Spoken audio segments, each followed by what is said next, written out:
Saudi Arabia has issued a rare warning, one that exposes growing cracks inside the coalition fighting Yemen's Houthi rebels. नाजरीन, नया साल यानी कि 2026 शुरू हुए पहला ही हफ्ता है, बल्कि अभी सिर्फ 3 दिन हुए हैं। दुनिया में 2 नई जंगें शुरू हो चुकी हैं। इसका मतलब है कि बाबा वांगा ने जो इस साल से मुतल्लिक पेशगोई की थी कि ये काफ़ी खूनी साल होगा, वो दुरुस्त साबित होने जा रही है। दोनों जंगों से पाकिस्तान बराह रास्त न सिर्फ मुतासिर होगा, बल्कि यकीनी तौर पर उनका हिस्सा भी बन जाएगा। दोस्तों, सबसे पहले पाकिस्तान से हमसाया मुल्क ईरान की बात कर लेते हैं, जहाँ महंगाई के खिलाफ शुरू होने वाला एहतजाज संगीन सूरत हाल इख्तियार कर गया है। अब बिल्ली भी थैले से बाहर आ गई है कि ये सारा गेम अमेरिका ने डिज़ाइन किया था और अमरीकी ईमा पर ही ईरान में ये एहतजाज और मुजाहरे किए जा रहे हैं। पिछले साल इसराइल और ईरान के दरमियान होने वाली 12 रोज़ा जंग के दौरान सियूनी रियासत और अमरीका ने एड़ी चोटी का जोर लगाया कि विलायत फकीहा यानी कि रहबर मुअज़्ज़म आयतुल्लाह ख़ामनई को या तो मार दिया जाए या फिर रजीम चेंज करा दी जाए, लेकिन इसमें अमरीका और उसके हवारी नाकाम रहे। अब उन्होंने महंगाई के खिलाफ एहतजाज की आड़ में रजीम चेंज का प्लान बनाया है, लेकिन जब इस तरीके से भी उन्हें अपने मकरू और नापाक अज़ाइम को पाए तकमील तक पहुंचाने का मौका न मिला, तो अमरीकी सदर डोनाल्ड ट्रंप खुलकर सामने आ गए और न सिर्फ सामने आए बल्कि एहतजाज को जवाज बनाकर ईरान को धमकी दी कि अगर उसने मुजाहिरीन पर तशद्दुद किया तो अमरीका उनके बचाव के लिए आएगा। यानी कहाँ अमरीका कहाँ ईरान, लेकिन अमरीका ईरान के मुजाहिरीन को बचाने आएगा। अमरीका या डोनाल्ड ट्रंप को गजा के मासूम, निहत्ते और बेगुनाह बच्चे दिखाई नहीं दिए, जिन्हें 2 साल तक सियूनी फौज मुसलसल कत्ल करती रही, बम गिराती रही, लेकिन ईरान में होने वाले मुजाहिरों पर अमरीकी सदर के पेट में मरोड़ उठने शुरू हो गए हैं। ईरान ने अमरीकी सदर के बयान पर सख्त रद्द अमल जाहिर किया है। ईरानी सुप्रीम लीडर आयतुल्लाह ख़ामनई के मशीर अली शमखानी ने साफ लफ्जों में ट्रंप को कह दिया है, ईरान की जानिब बढ़ने वाला हाथ काट दिया जाएगा। यानी ईरान की सलामती और सालमियत के खिलाफ अगर किसी ने कोई कदम उठाने की कोशिश की तो फिर खुली जंग होगी। यमन का महाज भी गर्म है। मशरक़ वस्ता से अब तक की सबसे तशवीशनाक पेशरफ्त सामने आ चुकी है। नाज़रीन किराम, मुत्तहिदा अरब अमारात ने अगरचे यमन से अपनी अफवाज वापस बुला ली हैं, लेकिन उसके बाद सऊदी अरब सऊदी क़ियादत में कायम इत्तेहाद और यमन के अंदर मौजूद बैनुल अक़वामी सतह पर तस्लीम शुदा हुकूमत को अब तक का सबसे बड़ा झटका लगा है।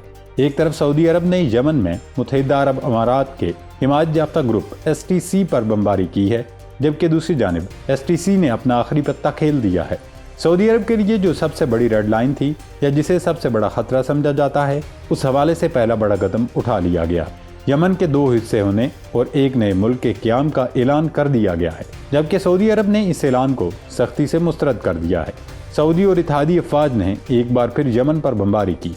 सऊदी अरब के लड़ाका तैयारों ने यमन में मौजूद STC यानी साउदर्न ट्रांजिशनल काउंसिल के ठिकानों को निशाना बनाया, जिसमें यमनी बागियों को भारी जानी नुकसान उठाना पड़ा।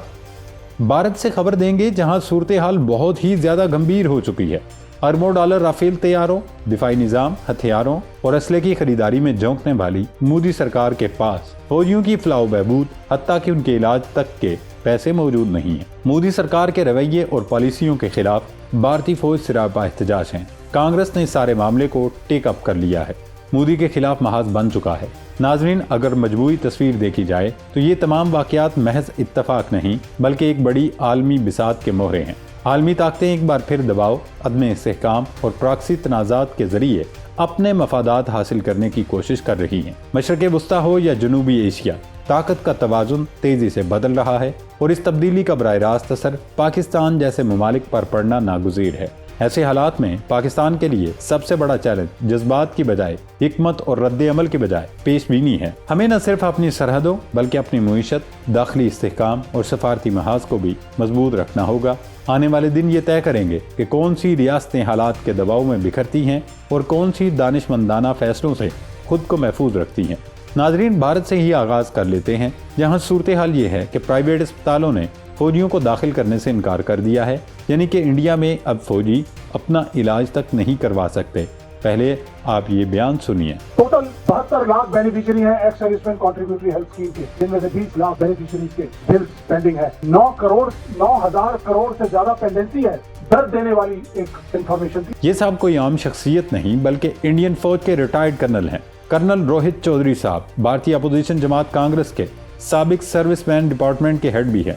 उन्होंने प्रेस कॉन्फ्रेंस में ऐसे होश उड़ा देने वाले हकाइक बयान किए हैं कि जिन्हें सुनकर रूह तक काम जाती है, लेकिन इसके बावजूद मोदी सरकार के कानों पर जूं तक नहीं रेंगी। कर्नल चौधरी ने बताया कि इंडिया की मुसल्लह अफवाज के तकरीबन 20 लाख जवानों के हेल्थ बिल पेंडिंग पड़े हैं। अपनी पूरी जिंदगी मुल्क के नाम कर देने वाले फौजियों को जब इलाज की जरूरत है तो हुकूमत के पास बजट का अलॉटमेंट तक नहीं है। उन्होंने कहा, ये डाटा जाहिर करता है कि मोदी हुकूमत ने भारत के डिफेंस सिस्टम और मैकेनिज्म को पूरी तरह से तबाह कर दिया है।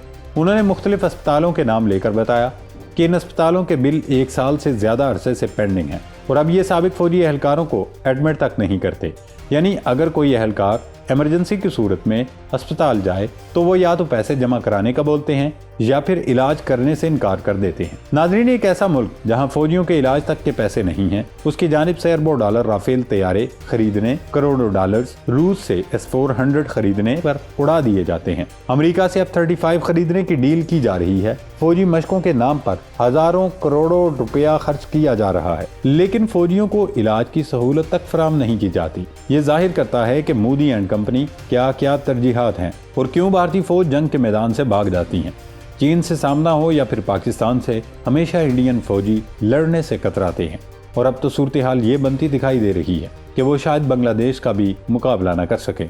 नाजरीन, ईरान में महंगाई के खिलाफ होने वाले मुजाहरे और एहतजाज के बाद न सिर्फ सूरत हाल आउट ऑफ कंट्रोल हो गई है, बल्कि अब अमेरिका भी खुलकर सामने आ गया है।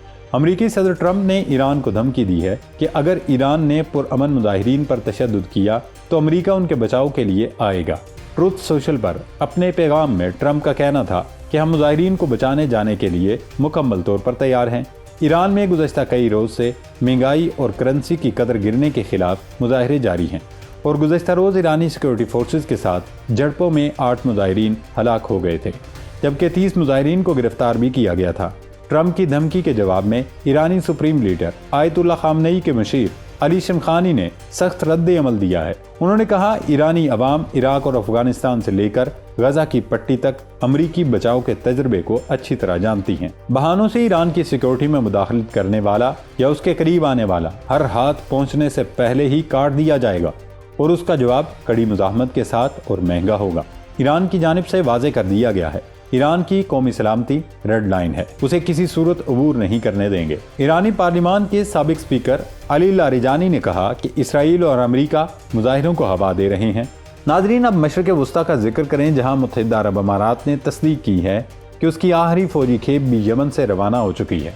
फ्रांसीसी खबर रसा एजेंसी AFP के मुताबिक UAE ने यमन में अपनी तमाम काउंटर टेररिज्म फोर्स का इनखला मुकम्मल कर लिया है, लेकिन दूसरी जानिब STC वो ग्रुप है जिस पर सऊदी अरब और आलमी मीडिया ये इल्ज़ाम आयद करते हैं कि उसे मुत्तहिदा अरब अमारात की पुष्पनाही हासिल है। मुबैना तौर पर इसी ग्रुप को असला फराहम किया जा रहा था जिस पर सऊदी अरब ने फिजाई हमले किए और यही इस तनाज़े का नुक्ता आगाज बना।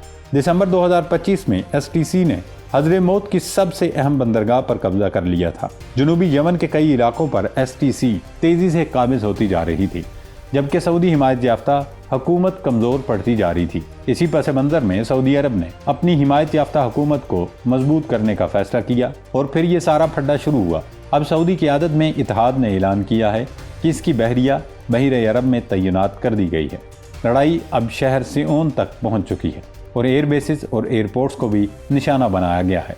इसी दौरान यमन के अलहदगी पसंद TV चैनल अदन इंडिपेंडेंट ने अंदिया दिया कि एक अहम ऐलान किया जाएगा। STC के सरबराह इदरोस अज़वादी उन्होंने 2 साला अबूरी दौर यानी ट्रांजिशनल पीरियड का ऐलान किया, जिसके बाद जनूबी यमन में रेफरेंडम करवाया जाएगा। उनके मुताबिक ये आज़ादी की जानिब एक कदम है। याद रहे कि यमन 1990 में मुत्तहिद हुआ था। इससे कबल जनूबी यमन एक अलग रियासत था।